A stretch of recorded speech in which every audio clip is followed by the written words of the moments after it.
O tutulungan kanya. Yea, I will uphold thee. Itataas ka daw niya ng kanyang kanang kamay na po, ng kanyang katwiran. Amen po? O, ano pa yung bagay na kinakatakot mo? Ganda na message na po. O, tapos na tayo. Ang bilis na. Ganda na message na po. Yan pala, o. Ganda na. Na kung saan, ano ba yung bagay na kinakatakot mo? Lahat tayo naman may bagay kang kinakatakutan. Ako, afraid ako sa yung biglang yung gumaganon yung sa Vikings, no? Pipili ko murong yung lahat ng laman ng loob ko pag gumaganon eh. 'Di ba? At yung mga ganyan na bagay, sabi niya, "Woo!" Sabi niya siguro ganyan, no? Okay. Ako di ko gagawin yan eh. 'Di ba? Kasi yung merong bagay na bakit tayo natatakot, binigay rin naman yan ng Panginoon kasi para protection mo eh. Tama? Mukha niyan, afraid ka sa heights kasi bakit? Okay? So, titignan mo, baka mahulog ka nga naman. So, ginagamit ng yung takot para hindi ka mahulog doon. Tama po? May bagay naman na dapat ikatakot, pero may bagay na hindi mo na dapat ikatakot. Amen po? Okay, sabi ng 2 Timothy, buksan po natin to, chapter 1 and verse 3. 2 Timothy. Okay, dito tayo magpo-focus na po. Ipit niyo po ito sa Bible niyo. 2 Timothy chapter 1. Na po? 2 Timothy chapter 1 and verse 7. Basahin natin to. Focus tayo sa 7. Sabi niya dito, "For God hath not given us the spirit of fear, but of power and of love and of a sound mind." Yung Diyos daw, hindi kanya binigyan ng spirito ng katakutan o yung nagiging matatakotin. Na po. Okay? Na kung saan, ang takot, hindi po yan galing sa Panginoon. Okay?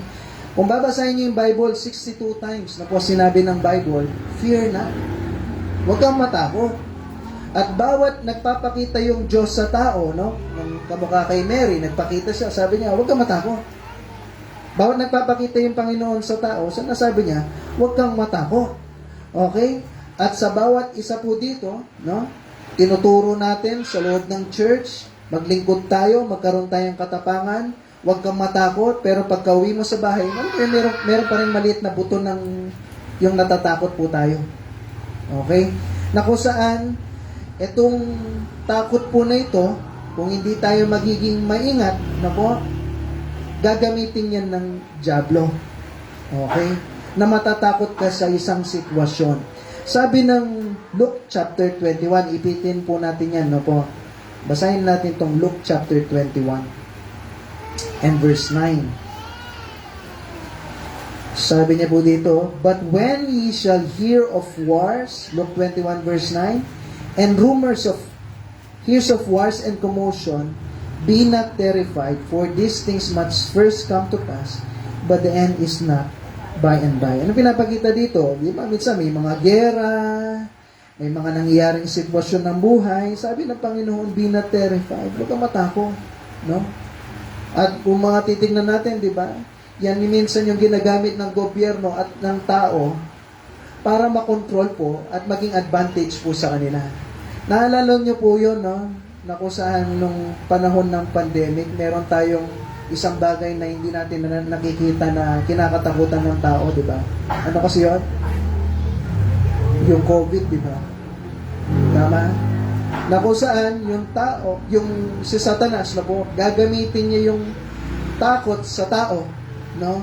Na ipapakita na yung Diyos di ka niya pinapakinggan. Tama? Yan yung gagamitin ng diablo sa atin eh. Na yung Diyos hindi kanya gagamitin. Na yung Diyos wala ng pag-asa, wala ng pag-asa sa buhay mo, sa buhay ng pamilya mo, hindi na maaayos yan. Yan yung papaisip po sa atin ng diablo. Na kung saan wala ka ng pag-asa. Tandaan nyo, si Satanas, sinungaling niya. Habang may buhay, ano po? May pag-asa. No? Pwedeng maayos lahat. Lahat po ng bagay na mayroong problema, ano po? Lahat ng bagay na problema, may solusyon. Amen po? Walang problema na walang solusyon. Kahit sa math yan eh. Hindi mo lang alam, wala yung solusyon kasi hindi mo alam kung paano siya i-plus, i-minus, i-divide, i-multiply, i-root, square root to the highest power. Sa Tagalog, yung kinakataas-taasang kapangyarihan. Di ba? Ang hirap siguro mag-calculate ng Tagalog, no? Nakukuha niyo yun? Sa root, sasabihin niya, ano yung square root? Kwadradong ugat? Tama? Oh. Na kung saan yung Diablo, gagamitin niya yung takot po sa tao. Di ba? Pandemic, ano nangyari po? Di ba? Nangyari, alcohol, pero alcohol na ubos. Tama? Pero, makikita mo yung tao, natatakot, nasa loob siya ng sasakyan, naka-face mask siya lang mag-isa, naka-face shield pa, may gloves pa, siya lang mag-isa niyan, no? Takot na takot ma-COVID. Tama?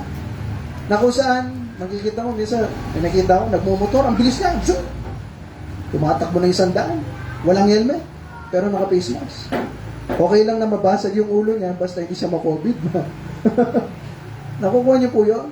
Na kung saan yung tao, ang nangyari po ay takot na takot dahil po sa COVID. At gagawin ni Satanas, gagawa siya ng iba't ibang bagay, na yung mga bagay na hindi mo na kailangan gawin, no, ay magagawa mo at yung mga kasalanan, no, na kung saan magiging sentro ng buhay natin is, ako muna, bago yung iba. Ganyan yung nangyari ng pandemic, tama? Ako muna, bago yung iba. Tama? Kaya nga marami nag-hoard nun. Hoard ng alcohol, hoard ng iba't ibang bagay. Naalala ko nun, may na-report pa, yung saging daw makakatulong para matanggal yung COVID. Naalala nyo yan, nabalita. Tama ba ako? Ang nangyari po nun, sa Pangpang, no, maramit kami sa Pangpang, palengke. Makikita mo nun, yung tao talaga takot na takot. Yung truck ng saging dumaan, yung mga tao doon talagang pila. Yung iba, umakit na ng yung truck, pukunin yung mga saging. Nakita niyo po? Bandang uli, fake naman. Hindi naman nakakatulong yung saging daw sa COVID. Tama? Tama ba? Tama po ba? O bakit nagkaganyan yung tao? Kasi dahil sa takot. Takot mamatay, takot ganito, ano mangyayari sa atin, no? Pero tandaan nyo, mayroong mga bagay na dapat ikatakot natin, mayroong bagay na hindi mo dapat ikatakot. Ano yung bagay na dapat ikatakot natin, Pastor? Dapat yung tao, takot siya sa otoridad. Tama? Kasi kung walang takot sa otoridad, ano mangyayari? Kahit ano, gagawin ng tao. Tama po? Takot na kung saan mauhuli siya ng mga pulis. Pag bira lang siya ng bira ng gas niya, di ba? Overtake lang siya ng overtake. Di ba? Para saan yung takot? Para yung tao, sundin niya yung batas at para sa safety ng lahat. Tama po? Tama po ba? Oh. Tama yung meron tayong takot. Kaya nga merong isang preacher po nun yung preacher. Ang nangyari, dahil bata-bata pa lang siya, mga 18 years old, pero marunong siya mag-preach. In-invite po siya sa isang patay, no? So, nangyari, yung isang sundalo, sinabi niya, Reverend, sabi niya, basta gawin niyo yung dapat yung gawin, at kami gagawin namin yung dapat namin gawin. Reverend, parang 18 years old ako, Reverend. Opo. Yan, siyempre, kagalang-galang, no? Ang problema, hindi niya natanong kung ano yung dapat gawin ng... gagawin ko yung dapat kong gawin. Ano yung dapat nilang gawin, no? So, ano nangyari? Punta siya doon sa patay, tapos nag-preach siya, gano'n-gano'n. Ay, umiyak yung mga tao, tapos, opo.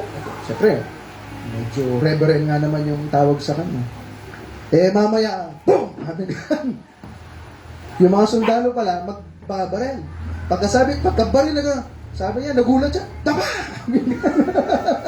Di ba, alam niyo po yan, yung pag, lalo-lalo na, kung yung namatay, sundalo pala siya, di ba, meron silang noon, yung, salute ba yun? Gun salute. Yeah, gun salute. Sabi niya, tama! Nagulat siya di ba? Yung pagka-reverend niya, nawala. Okay? Na kung saan, bakit ganon? Minsan, automatic yung katawan natin, no? Yung kung totoong meron nga naman nagbabarilan, yung takot magti-trigger para umalis ka dun sa sitwasyon na yun. At makakatulong sa yun para maging safe ka. Tama po? Okay? So, ano mangyayari po? Meron mga bagay na dapat katakutan natin, pero meron mga bagay na hindi dapat nating katakutan. Ano yung bagay natin na dapat katakutan natin? Sabi ng Matthew chapter 10. Buksan natin po ito. Matthew chapter 10 and verse 28. Matthew chapter 10 and verse 28. Okay, nandiyan na po ba? Basahin natin ng sabay-sabay po ito. Ready, go!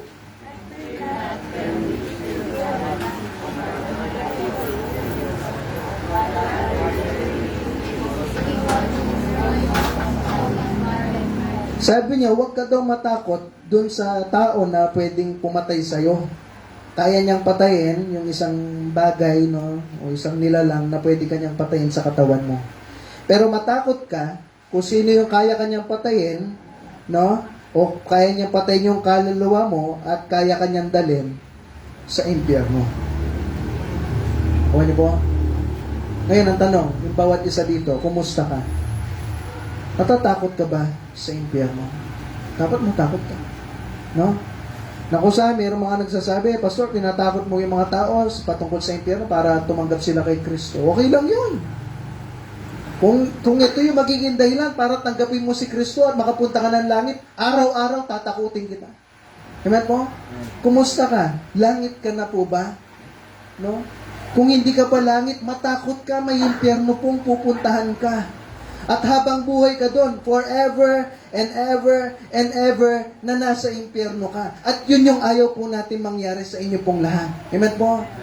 Kaya yan yung dahilan bakit natin kayo ini-invite sa church para mabahagi na kayo ng salita ng Panginoon. Bakit namin kayo pinupuntahan? Pinupuntahan yung mga mahal nyo sa buhay. No? Kahit minsan, kala nyo, hindi nahiya si Pastor, nahiya rin ako. No?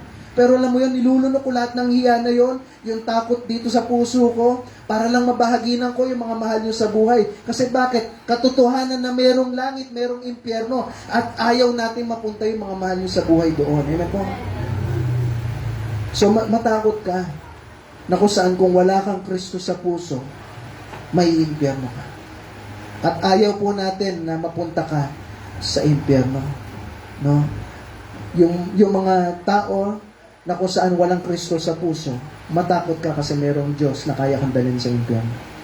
Mahal ka niya, pero alam mo yon, kahit mahal ka niya, kung nire-reject mo naman yung pagmamahal niya sa iyo, wala siya magagawa kung hindi madadala ka niya sa impyerno. Kasi bakit? Nireject mo, ginawa na nga niya lahat ng paraan. Ano pa ba magagawa niya? Kung baga ikaw nahuhulog ka sa bangin, hawakan mo ako, sasagapin kita. Ayoko, habi mo. May magagawa pa ba sa doon? May magagawa kayo sa tao na ayaw magpatulong? Meron po ba? Meron? Wala. Kaya minsan kami dalawa ni Ate Ram, nag-uusap kami.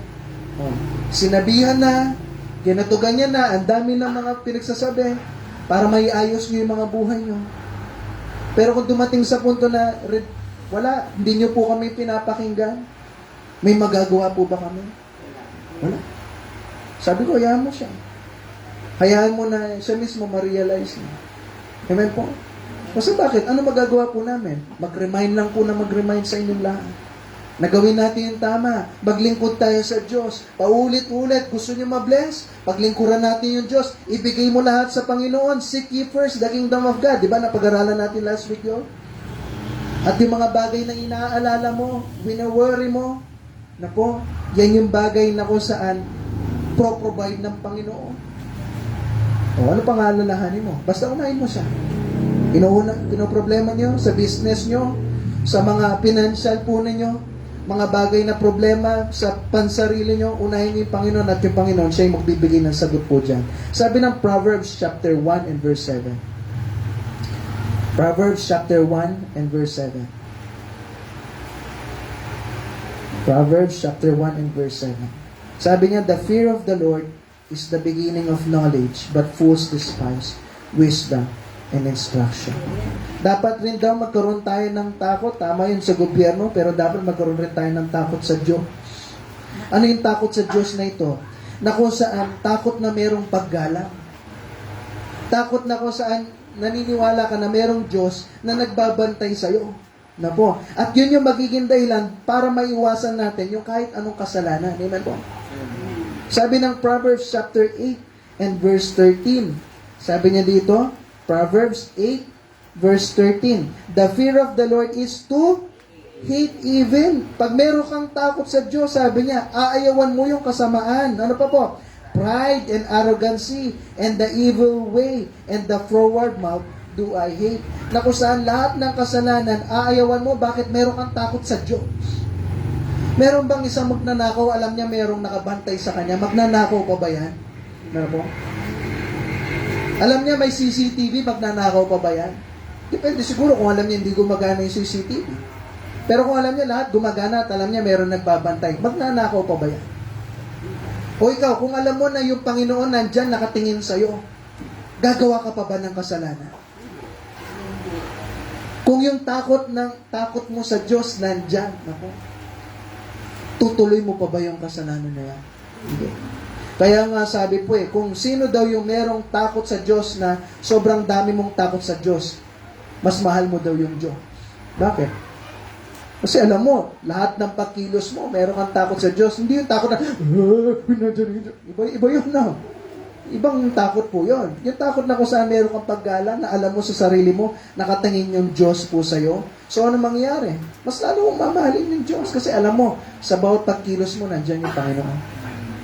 Amen po? Tuloy natin. Sabi niya dito sa Psalm chapter 19 and verse 9. Psalm chapter 19 and verse 9. Psalm chapter 19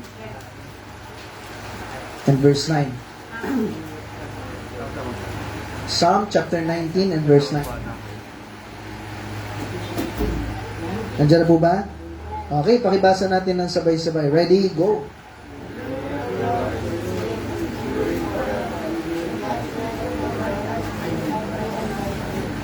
Yung takot natin sa Panginoon na po is clean. Na po, malinis. Okay po? Malinis. Pakitulong na lang po sa inanay. Yan. Sige po. Sana po minsan may invite natin si Sir na po. Okay. So tuloy po natin. Na kung saan yung takot po daw natin sa Panginoon ay malinis. Malinis. Ano ibig sabihin nito? Dahil alam mo sa sarili mo na nandyan yung Diyos na nakatingin sa iyo, papanatilihin mo yung sarili mong malinis sa harap. Tama po? Biro mo, alam mo nakatingin yung Diyos sa'yo, ang gagawin mo, gagawa ka pa rin ng kasalanan sa Kanya. Kaya ang sabi ko sa inyo, hindi ko na kayo kailangan bantayan lahat Kasi meron naman Diyos na nakabantay sa inyo. Apo? Gusto mo ma-bless? Ulitin ko Gusto niyo po bang ma-bless? Gawin mo yung tama. Wala nang tagong kasalanan. Apo? Ang problema kasi, ang ginagawa natin, nag-i-enjoy ka sa mga kasalanan po na yan, na which is yan yung nagpapapigil sa iyo na i-bless ka ng Diyos. Na maging maayos yung buhay mo, yung buhay ng pamilya mo. Napo. So, anong gawin natin? Magkaroon ka ng takot sa Diyos. Na kung saan, alam mo yung Diyos, na one day, haharap ka sa Kanya. Magbibigay sulit ka. Napo. Mapapahamak ka. Mapapagalitan ka niya. Sinong dito yung gustong pinapagalitan? Meron ba? Hindi ko natataas yung kamay ko sa iyo ko.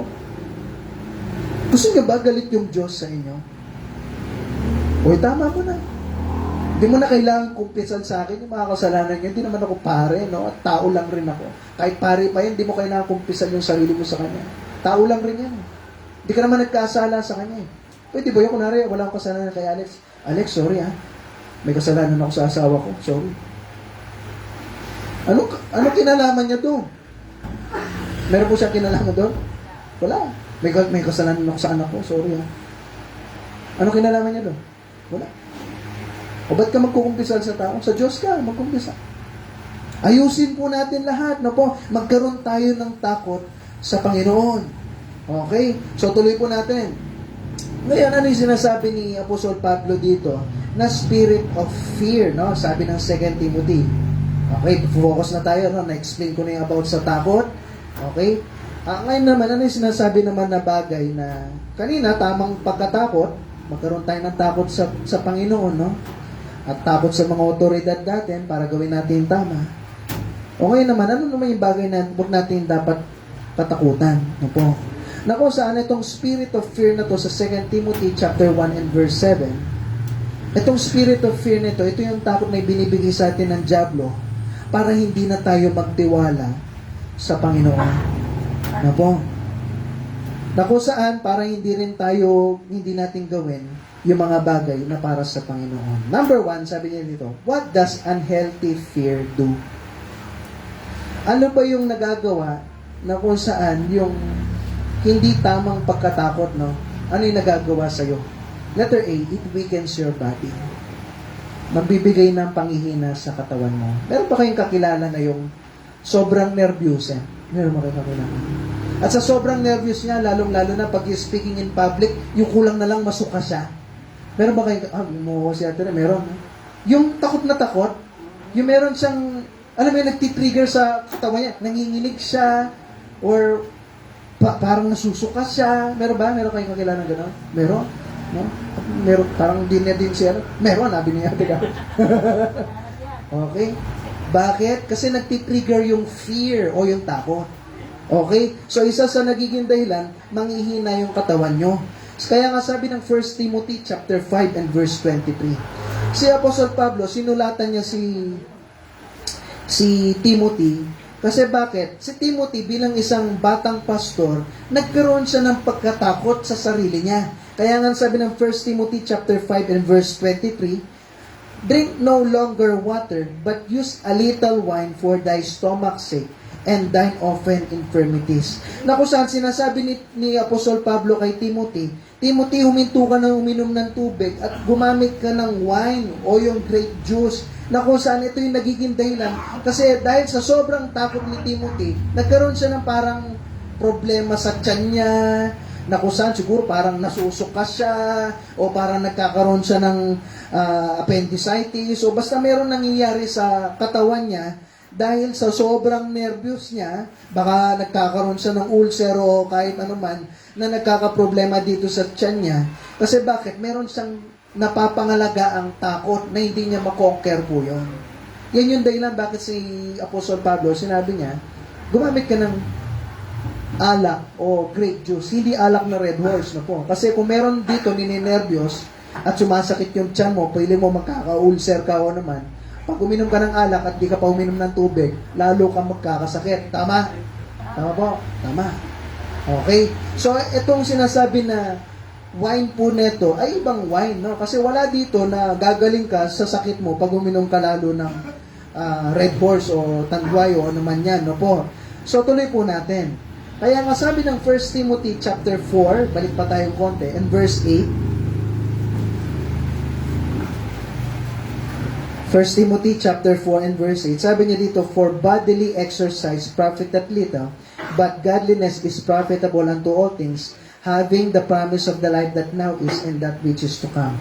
So, na kung saan sinasabi ni Apostle Pablo, na Timothy, huwag kang nervyusin. Yung ginagawa kasi ni Timothy siguro, baka mamaya, nag-exercise siya, ganito ganyan, para yung kaba niya, yung pag-aalala niya, yung pagiging stress niya, baka makatulong to para yung pagka-nervyos niya mawala. No? Kasi sinasabi ni Timothy, ni Apostol Pablo, Timothy, may problema ka. May problema ka sa pag-iisip na kung saan meron kang takot sa puso mo.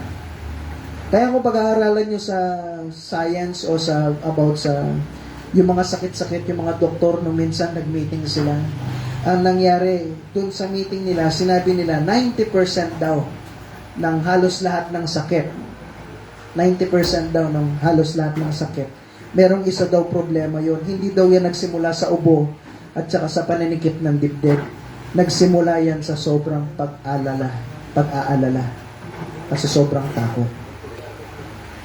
Ako niyo po, sobrang pag-aalala at sa sobrang takot.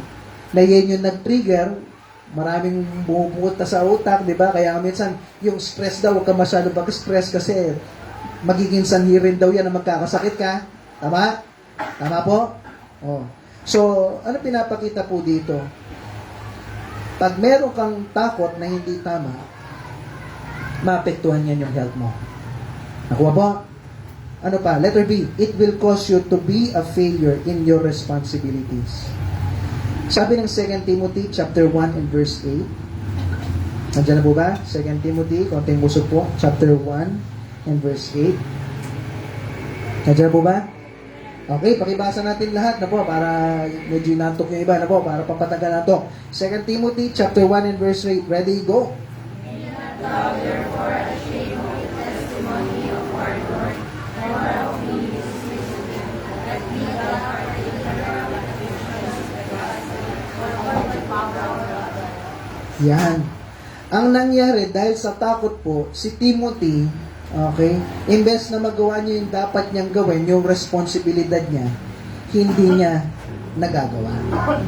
Si Timothy, ang nangyari po, imbes na ma-share niya yung Bible sa ibang tao, dahil sa takot na po, na tandaan nyo, si Apostle Pablo, nagsusulat siya ngayon kay Timothy, nasa Rome siya. Kaya nasulat yung 2 Timothy. Nasa Rome siya, at ang mangyari, nakakulong siya, at ito yung mga panahon na malapit na siyang patayin, pupugutan siya ng ulo. Ako niyo ba? Okay, para na background natin. Ito yung panahon na, Timothy, sabi niya, huwag kang mahiya. Huwag kang matakot. Sinasabi ni Apostle Pablo. Si Timothy, dahil alam niya, si Apostle Pablo nga nagtuturo ng Bible, ngayon, nakakulong.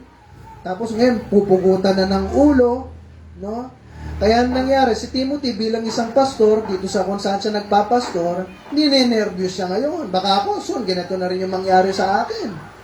Diba? Kaya ang nangyari, ina-encourage siya ngayon ni Apostle Pablo na kung saan, Timothy, huwag ka matakot. Ako nga, nandito ako, pupukutan na ako ng ulo. Naglilingkod pa rin ako eh. Huwag ka matakot. Kasi nandiyan yung Panginoon. Amen po? Merong research po na nagsabi, 2% daw na mga Kristiyano na alam na balang araw langit, 2% lang daw yung mga nagbabahagi ng Bible sa ibang tao. Kasi bakit? Natatakot sila. Dito kaya sa atin, no? Sino kaya dito yung nahihiya ka at natatakot ka kaya hindi ka nagbabahagi ng Bible? Sa atin kaya, ilang kaya percent dito? 100% kaya dito na nagbabahagi ka ng Bible? O baka mababang porsyento lang dito yung nagbabahagi ka sa ibang tao na si Kristo yung papuntang langit, wala nang iba. Kasi bakit? Nagtitrigger yung takot. Merong isang pastor nangyari, meron siyang isang member, sabi niya, Pastor, pag-pray niyo yung kapatid ko. Ako, papunta na ako langit, sigurado na ako, pero siya hindi. Pag-pray niyo, iniiyak ko siya sa Panginoon, araw-araw, ganito, ganyan. Sige, Brad, pag-pray natin. So, bawat pinag-pray nila. Sa paisip si pastor niya, sabi niya, Brad, sabi niya, taga saan ba yung kapatid mo? Pastor, sa kabilang barangay lang namin. Kala ko naman, nasa ibang bansa siya, hindi mo sinabi, pinuntahan na natin sana noon pa. Okay, so ano nangyari? Pinuntahan? Pagpunta, ang nangyari, itong tao pala na ito, dahil sa takot, di niya binabahaginan yung kapatid niya mismo. Sige, kung kumatok. Ako, kakotok. Pastor, baka magalit siya. Kumatok. Ang sabi niya, nandito kayo. Wala, nadaan lang kami. Anong nadaan? Sabi ng pastor. Pinuntahan ka namin talaga dito. Sabi niya ganyan. Kasi itong kapatid mo, matagal ka nang pinapanalangin. At iniiyakan sa Panginoon. At gusto rin namin mabahaginan ka ng salita ng Panginoon. Ganun ba? Sige, pasok kayo. At yung araw na yun, naligtas yung kapatid niya. Nakuha niyo po? Bakit minsan hindi naliligtas yung mga mahal natin sa buhay? Kasi bakit? Nauuna yung takot mo eh. Baka hindi ka pakinggan, baka ganito ganyan, na kung saan iniiyakan pa natin sa Panginoon, pero dahil sa takot, wala po tayong ginagawa. Tandaan niyo po, marami mga Kristiyano, wala sa church, minsan nandyan, minsan walang mga ministry, hindi nagtuturo ng bata, walang pag-uusap sa kanilang mga kaklase, sa kanilang mga kasama sa trabaho, hindi man nila kinakausap yung asawa nila, yung mga anak nila, yung mga tito-tito nila, lola-lolo nila. Hindi nagagawa yun na mabahagi ng Bible sa iba na si Kristo yung tagapagligtas. Bakit po? Nauuna yung takot. Natatakot, baka anong sabihin sa akin, baka magalit sila. Nauuna yung takot. Yung isang bagay na kung saan, hindi pa naman nangyari, pero kinakatakutan mo na. Hindi natin magagawa po yung responsibilidad natin kung yung inaalagaan mo yung takot dyan. Kaya marami mga kabataan po ngayon, nararamdaman nila, gusto nila maglingkod sa Panginoon. Yan, salamat kay Brother Jan, naglilingkod siya sa Panginoon, sinunod niya yung Panginoon, yung panawagan ng Panginoon. Pero marami mga Kristiyano ngayon, mga kabataan kung saan ayaw magsuko ng buhay sa Panginoon. Bakit? May takot eh. Takot, paano kaya yung pamilya ko? Paano kaya yung mga magulang ko pag sinunod ko yung Panginoon? No, paano kayo sa financial nila? Paano kaya pag ganito yung nangyari? Pag ganito yung nangyari, ano po? Na kung saan maraming takot. Kaya nga sabi ng Matthew, ipitin natin ulit yung 1 Timothy, no po? Ay, 2 Timothy. Matthew chapter 25 and verse 25. Diyan na po ba? Matthew chapter 25 verse 25. Okay, pakibasa natin lahat po ha. Matthew chapter 25 and verse 25. Okay, nandiyan na po ba? Okay, basa po. Ready? Go. And I was afraid, and went with thee, and delivered, go where thou hast sent me down. Okay. So, anong sinasabi po dyan? Meron, yung Panginoon, binigyan niya ng mga talento o talent na po, yung mga taong ito. Yung isa, binigyan ng 5, ang ginawa niya, invest niya, ginato ganyan, naparami niya, dumagdag, nag-10. Yung isa, binigyan ng 2 yata, kung di ako nagkakamali, at na doble niya. Pero yung isa, anong ginawa niya? Tinago niya yung talent niya. Kasi bakit? Takot siya. Minsan yung mga Kristiyano, no, hindi naglilingkod sa Panginoon. Bakit? Takot. Ito, takot. Hindi nagagawa yung responsibilidad. Bakit? Takot. Gusto natin dumami, pero paano tayo dadami kung konti lang yung kumikilos? Bakit? Takot. Opo, nauuna yung takot. Letter C. Ano yung nagiging dahilan? Una sa lahat, yung takot. Pag meron dyan, ano po? Manghihina yung katawan mo. Pangalawa, yun, hindi natin magagawin yung responsibilidad. Pangatlo, it causes us to forget our blessings. Na kung saan, imbes na meron kang blessing, no, yung nararamdaman mo talaga yung blessing ng Panginoon, nakakalimutan natin. Sabi ng 2 Timothy, balik tayo ulit, chapter 1 and verse 6. 2 Timothy, chapter 1 and verse 5 muna. And when I call to remembrance the unfeigned faith that is in thee, which dwelt first in thy grandmother Louise and thy mother Eunice, and I am persuaded that in thee also, wherefore I put thee in remembrance, that thou stir up the gift of God. Okay? That is in thee. Si Timothy, pinapaalala na siya ni Apostol Pablo, na kung saan, Timothy, naalala mo, galing ka sa pamilyang Kristiyano, na matindi yung pananampalataya sa Diyos. Lola mo, talaga nagtitiwala sa Diyos, nakita mo yung kapangyarihan ng Diyos sa buhay mo, sa buhay ng pamilya mo. Nanay mo, ganun din.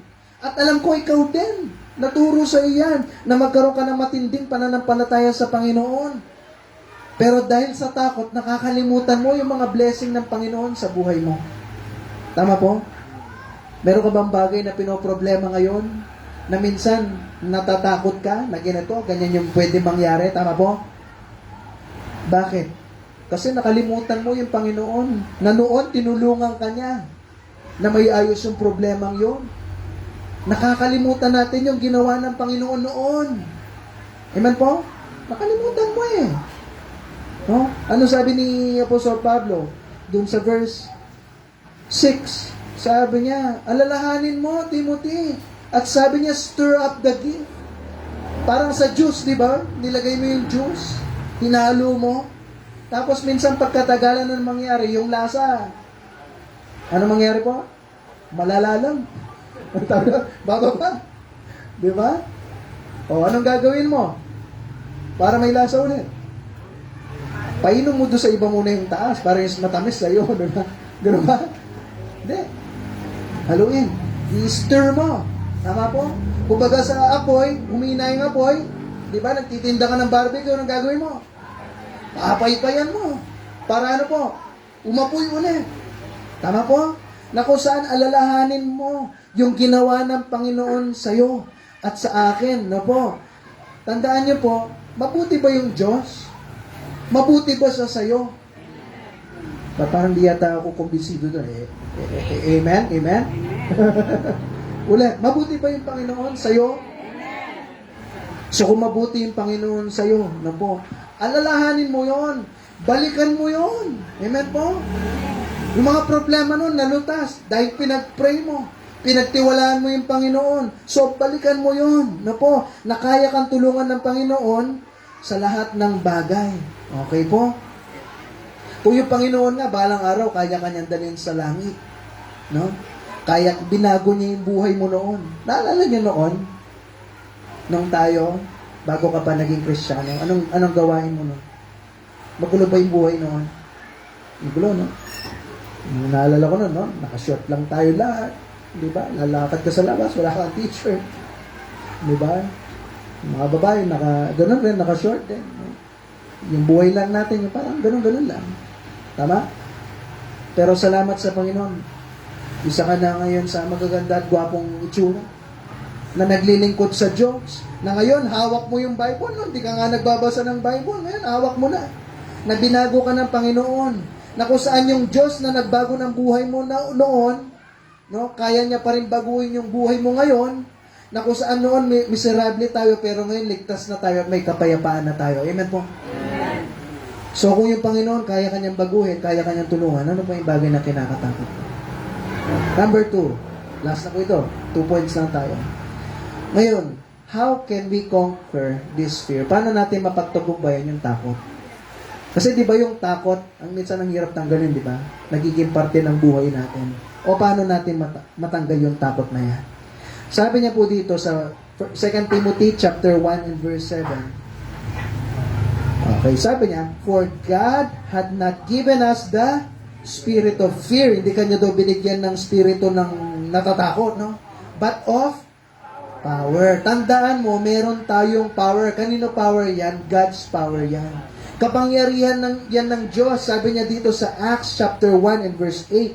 Ipit natin ulit sa 2 Timothy. Bubuksan natin yung Acts. Matthew, Mark, Luke, John, Acts chapter 1 and verse 8. Sabi niya dito, but ye shall receive power after that the Holy Ghost is come upon you. Ano yung verse po na yan? Na kung saan yung Panginoon, bago siya umalis, bago siya bumalik sa langit, sabi ng Panginoon, ligtas na kayo lahat, disipulo ko kayo, pero bibigyan ko kayo ng kapangyarihan. Sabi ng Panginoon, tandaan mo, hindi ka lang pinabayaan ng Diyos na balang araw langit ka, tapos na. Binigyan ka ng kapangyarihan ng Panginoon. Pastor, anong kapangyarihan yun? Kapangyarihan yun na pwede kang mag-pray at pwede kang sagutin ng Panginoon sa mga panalangin mo. Amen po? Tandaan nyo, walang sobrang laki na hindi kayang, laking problema na hindi kayang lutasin ng Diyos. Amen po? Na kung saan walang sobrang hirap na problema na hindi kayang padaliin ng Diyos. At walang sobrang imposible na hindi kayang gawing posible ng Diyos. Tandaan niyo yung Panginoon natin makapangyarihan. Amen po? Makapangyarihan siyang Diyos. Nasubukan mo na ba yung Diyos? Pastor, pray ako ng pray, hindi nasasagot yung panalangin ko. Tandaan niyo po, merong requirements yung Diyos. Ano yun? Unahin mo muna siya. Paglingkuran mo siya ng buo para sagutin niya ng buo yung panalangin mo. Minsan pray ka ng pray, hindi talaga natutupad. Parang kalahati lang. Kasi kalahati mo lang rin siya sinunod Naalala niyo yung yung merong patalastas nun sa TV, yung Fita. Fita, naalala niyo? Tama? Yung merong mahirap na tao, sabi niya, palimos, sabi niya, meron siyang Fita, anong ginawa niya doon sa Fita? Kinalahati niya, di ba? Tapos binigay niya. Ang tapos ano nangyari? Naging genie yata, o parang gano'n, no? Bigyan kita ng isang kahilingan. Ano yung hiniling niya? Sports car. May kulay pa yun Yung red, sabi niya, di ba? O, binigay. Tapos ano nangyari? Kalahati lang. Masarap siguro ni drive nun, no? Alam niyo, ganun rin sa Diyos. Gusto mong matupad yung buong panalangin mo. Tama? Kagalingan, financial, malutas yung problema. Pero kumusta ka naman sa paglilingkod mo sa Diyos? Buo ba? Paano malulutas ng Diyos? Ng buo. Kung ikaw, hindi mo naman siya sinusunod ng buo. Napo. Tandaan niyo, may kapangyarihan ang Panginoon. Hindi ka lang niya niligtas, tapos na. Pwede matupad yung mga panalangin po natin. May kapangyarihan Diyos na kayang gawin po yun. Pero ang problema po kasi, kumusta po tayo? Merong isang kabataan po, nangyari, mahirap lang po siya, pero naligtas siya sa isang ministry sa church na po. At ang nangyari, dahil may mga na-bless na members sa kanya, ang ginagawa niya kasi dahil mahirap lang siya, yung magulang niya, single parent lang. Binigyan siya ng yung isang member, binigyan siya ng moped. Alam niyo yung moped? No, wala naman yung ganun eh. Pero noon, may moped yung para siyang bike na mayroong makina dun sa likod na pwede mo siyang i-bike or pwede mo siyang gamitan ng gas. Tama? Tama po? Tama yung pag-aalala ko. Ang nangyari, binigyan siya, tuwang-tuwa siya. Dati kasi naglalakad siya, papunta sa trabaho, school, tapos sa bahay, sa church, gano'n, lakad-lakad lang. Eh may na-bless, binigyan siya moped. Tuwang-tuwa siya. Mamaya yung pastor, tsaka yung member na yan, nagbisita. Nakita nila yung bata, nagpipida. Packet na bundok. Ano ginagawa niya? Sabi niya. So, hinintay nila, nandun na sila dun sa taas, yung pastor, sabi, Brad, buta, anong nangyari? Saan punta? Sa trabaho ko. Ano? Ba't tinutulak mo? Eh, dito po ako nagtatrabaho. Sabi niya, buta, hindi mo gamitin yung makina. Anong makina? Sabi niya. Ano ginawa niya? Dinala doon sa gas station, pinagas. Pinaanda. Ba, pwede pa lang hindi ipidal. Sabi niya ganyan. Pinipidal ko. May makina pala to.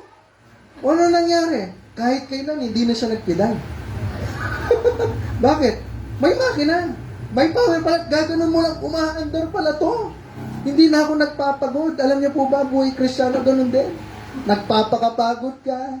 Pinaghihirapan mo yung mga iba't ibang bagay. Pwede ka naman tulungan ng Diyos dyan eh. Amen po? Ang kaso, nag-enjoy ka ng pipidal. Ay, kaya ko to. Kaya ko to. Kaya ko to. Tandaan niyo po, may kapangyarihan yung Diyos. Kaya kanyang tulungan. At meron pang isang bata yung nangyari. Sabi niya dun sa tatay niya, Pa, peram ng martilyo. Nak, sabi niya, peperam kita, pero maging responsable ka. Siguraduhin mo, papalik mo yan. So, anong ginawa niya? Hinaram niya yung martilyo, gagawa sa sana ng tree house. No? Eh, mamaya may bully dun sa school nila dumaan sa kanila. Malaking tao. O, anong ginawa? Kinuha yung martilyo. Bigyan mo yan! Ayoko! Bigyan mo yan! Ayoko! Sabihin niya lang. Eh, siyempre, natatakot siya sa tatay niya. Eh. Kinuha. O, anong nangyari? Nakipag-away siya. Nakipag-wrestling siya. Talagang ginawa niya lahat. Yung the best niya. O, wala. Mas malakas yung isa. Uwi siya, luan. Sabi niya, Pa, bakit naman? Dala yung martilyo? Wala po. Ano nangyari? Nakipag-away ako, ganito, ganyan. Nandiyan yung martilyo? Wala. Ginawa ko na pula. Tapos sabi niya, sige, samahan kita. Nagpaisip siya, oo nga, ba't nakipag-away pa ako? Hindi ko na sinabi doon sa tatay ko. Na which is, mas malaki naman kaysa doon sa bully. Tama? So, ano nangyari? Pinuntahan yung bahay. Kumatok doon sa bahay. Okay, sabi niya doon, wala na magagawa itong bully na ito, sabi niya. Kasi, tatay ko malaki. Pumasok dito. Lumabas yung nanay, mas malaki doon sa tatay niya. Bakit po? Sabi niya, ma'am, sabi niya, yung anak ko, ganito. Tapos sabi niya, yung martilyo po, kailangan namin kinuha ng anak ko. Ganun ba? Nagalit yung nanay, pinagalitan yung anak na, ba't kinuha yung martilyo? Umiiyak yung bata. No? Kasi ngayon pinalo pala ng nanay. Ngayon, papaluin kita mo. Binalik yung martilyo. Nakuha po. Minsan ginagawa natin ng sarili natin paraan, no? Napaisip yung batang yung sabi niya, hindi na sana ako nakipagbugbugan, bugbog sarado patuloy ako. Meron naman pala akong tatay na kaya akong tulungan. Hindi naman nakipag-away yung tatay niya. Adult to adult yung nag-usap, nakuha yung martilyo. Tama po? Meron tayong kapangyarihan ng Panginoon. Minsan, alam mo, hirap na hirap ka sa buhay, ang dami mong pinoproblema, pwede naman matapos po yan eh. Magawa ng paraan po yan eh. Yung kinakatakot mo, mabigyan at matuldukan ng Diyos. Bakit? May kapangyarihan yung Diyos. Kaya niyan tuparin yung mga panalangin po natin. Ano po? Pero nagiging dahilan is kulang tayo ng kapangyarihan niya kasi bakit? Hindi natin ginagawa yung tama sa kanyang harapan. Next, sabi niya dito, for God, 2 Timothy 1 and verse 7, sabi niya, God hath not given us the spirit of fear, but of power and of love. Sabi ng 1 John chapter 4 and verse 18. Ano itong love na ito? Sabi ng 1 John chapter 4 and verse 18. Sabi niya dito, There is no fear in love. Walang takot sa pagmamahal, but perfect love casted out fear. Pag totoong pagmamahal, perpektong pagmamahal, sabi niya, kaya niya daw tanggalin yung takot. Pastor, paano yun? Kahit sino sa atin, hindi natin kaya mahalin ng perpekto yung Diyos. Tama? May pagkukulang, pagkakasala tayo. O paano yun? Hindi natin makukuha to, matatanggal yung kasalanan natin. Ano ba itong perfect love casted out fear? Itong pagmamahal na to na perpekto, sa Diyos yan. Galing sa Diyos yan. Na kung saan, kung aalalahanin mo, mahal ka ba ng Diyos? Mahal po ba kayo ng Diyos? Kung mahal ka ng Diyos, no po, ibig sabihin, yung mga bagay na inaalala mo yan, no po, hindi niya ibibigay yan sa'yo. Na kung saan, takot na takot ka, ginato ganyan. Pero sabi ng Panginoon, hindi ka niya iiwan, hindi papabayaan man. Kasi anak ka niya at mahal ka niya, tama po? So kung naaalala mo yun, yung bagay na kinakatakutan mo, ay matatanggal. Amen po? So paano matanggal? Yung takot, alalahanin mo, meron kang makapangyarihan na Diyos. Amen po? At alalahanin mo, meron kang Diyos na nagmamahal sa iyo. Anong sabi ng Panginoon dito? John 3:16. For God so loved the world. O ito yung tanong. Panginoon, yung pastor, yung Panginoon, mahal niya yung mundo, pero mahal niya ba ako? Yan yung tanong eh. Sabi ng Ephesians chapter 5 and verse 25. Buksan po natin ito, maganda ito. O pastor, sabi mo, mahal niya ako. Eh, yan, nakasulat, for God so loved the world. Yung mundo yan, pero ako ba, mahal niya. Sabi ng Ephesians chapter 5 and verse 25. Sabi niya dito, husbands, love your wives, even as Christ also loved the church and gave himself for it. O pastor, sinabi dyan yung church. Mahal ng Diyos yung church, pero mahal niya ba ako? Ayan pa yung isang tanong eh. Mahal niya yung mundo, pero mahal niya ba ako? Mahal niya yung church, pero mahal niya ba ako? O buksan pa natin, Galatians chapter 2 and verse 20. Galatians chapter 2 and verse 20. Sabi niya, I am crucified with Christ, nevertheless I live, yet not I, but Christ liveth in me, and the life which I now live in the flesh, I live by the faith of the Son of God, who loved me. Ayan, nakasulat na. Mahal tayo ng Diyos. At ibinigay niya yung buhay para sa iyo. Amen po? So, tandaan nyo, natatakot ka. Sa oras na natatakot ka, tandaan mo, mahal ka ng Diyos. Last, we have God's sound mind. Ano yun? Na kung saan yung kapayapaan, yung pag-iisip na maayos nang wala ka nang inaalala pa. Amen po? Okay? Na kung saan merong isang tao, sabi niya, yung fear daw, in-acronym yan. Fear, ano yung spell? F-I-R. Parang ano yun, isa naghanap namin ng pau ba ni Ate Renyo? Sabi niya, direct buyer. Direct, sabi niya. Si Derek Ramsey, parang naghanap siya, gusto niya, house and lot for sale, direct buyer. Sabi niya, tsaka yung heto for sale, sabi niya ganyan, heto. Nakakain na kayong heto. Masarap yun, heto. No? Yan. Okay, so, anong spell ng fear? F-E-A-R.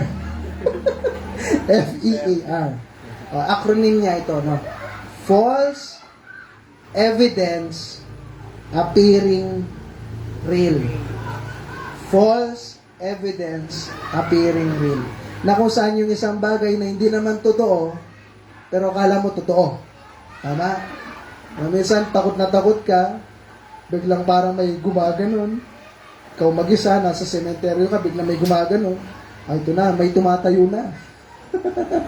Tama, naalala ko po nun yung bata kami, no? Nanay ko, tatay ko, merong kinikwento na ng bata daw ko. Meron kaming yung dal, manika. Kasi laki ni Jabo, parang gano'n. No? Imagine mo, kasi laki ni Jabo yung manika. Tapos ng bata daw ako, ang ginawa ko dun sa manika na yon, nilulunod ko daw siya. At tapos pinagsasabu sa bunutan ko. Kaya konti na lang yung buhok niya.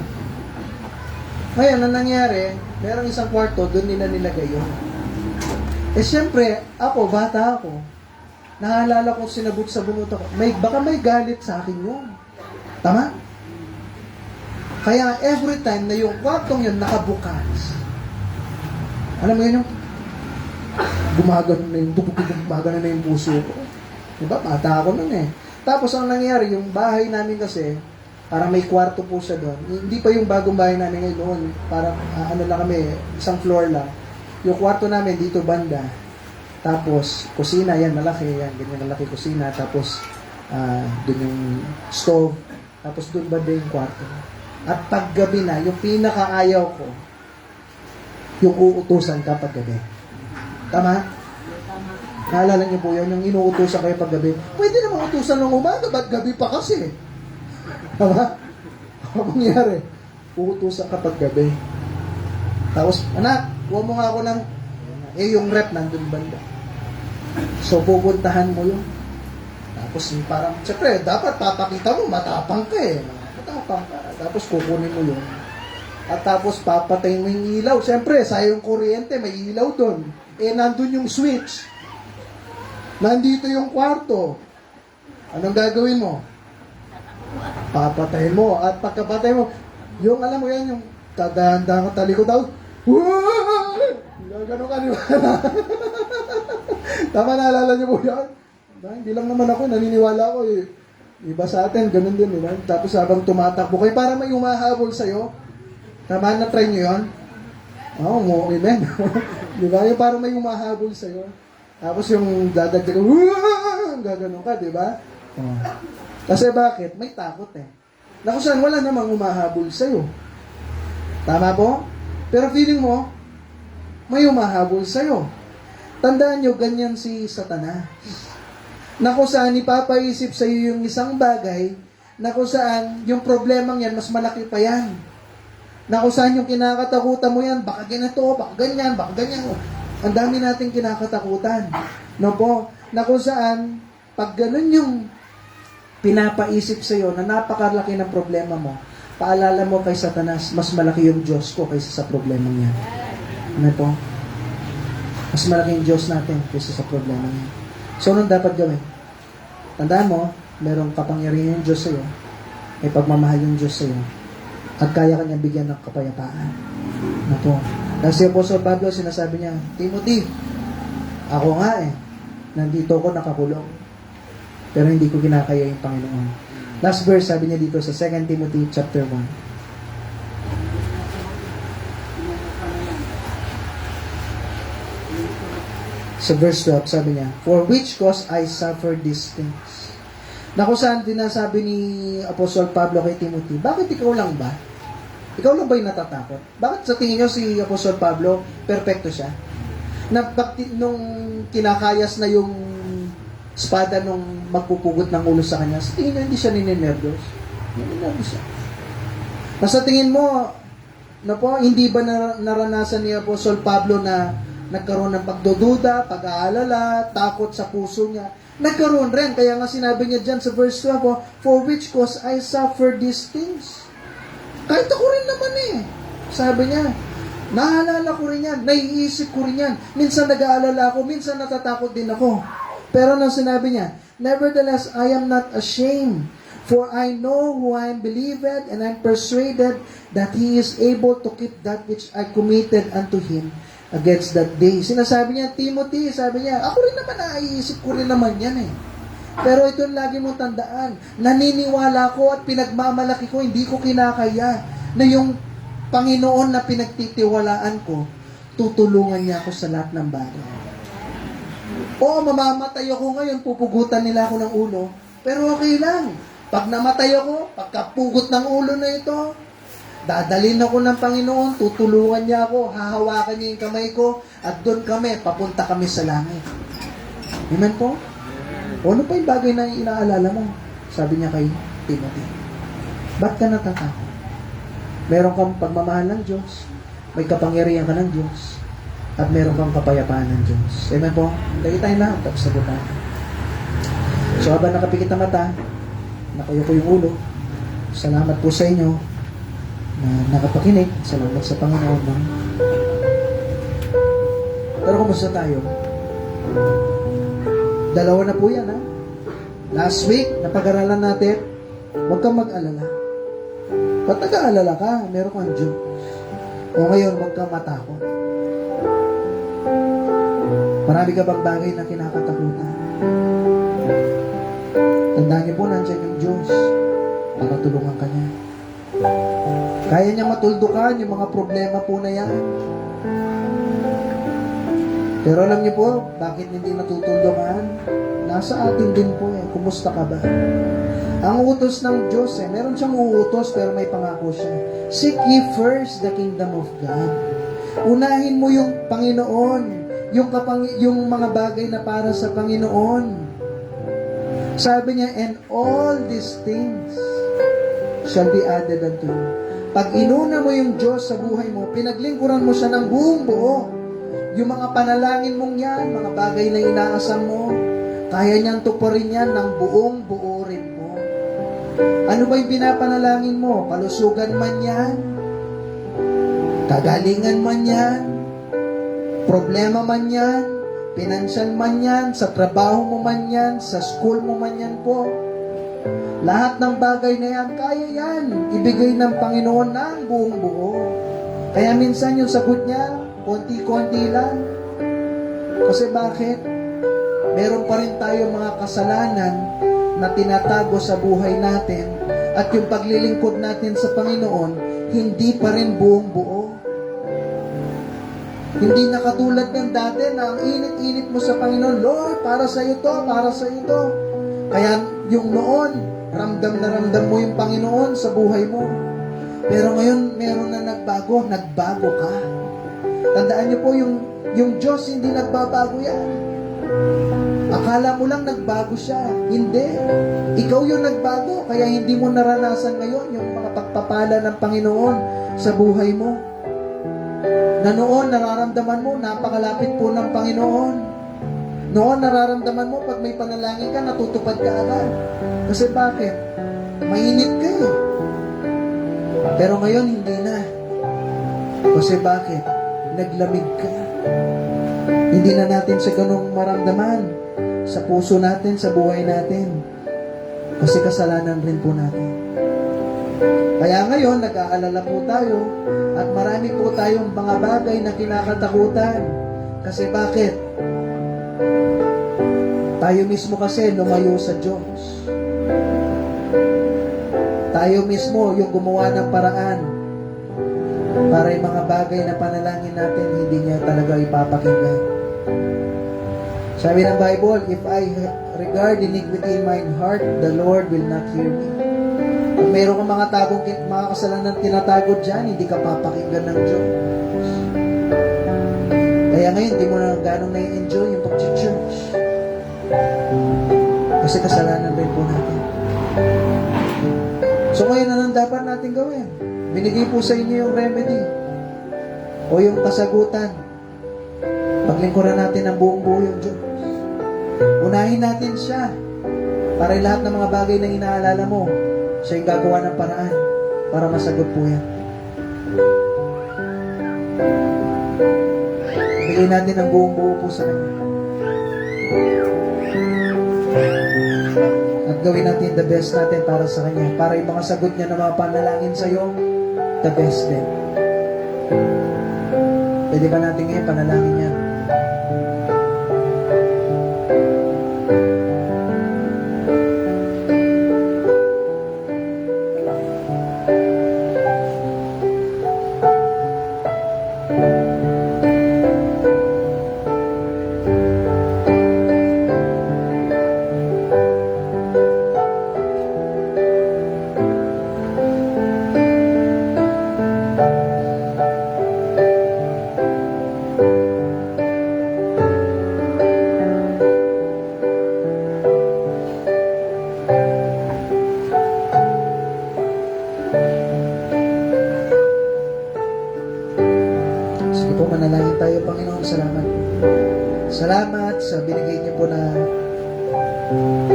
lesson po na ito.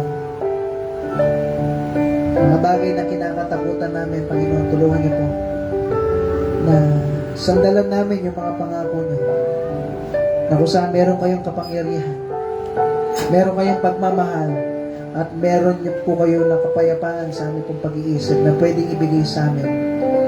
Basta gawin namin po yung mga bagay na kinatutuwa niyo sa aming pong buhay. Purihin po kayo, Lord, sa lahat ng bagay po nito. At dinadalay ko sa dakilang pangalan, sa pangalan ni Jesus. Amen. Okay, so salamat po sa inyo lahat. Magkaroon lang po tayo ng ating offering. Okay, so hiningin ko si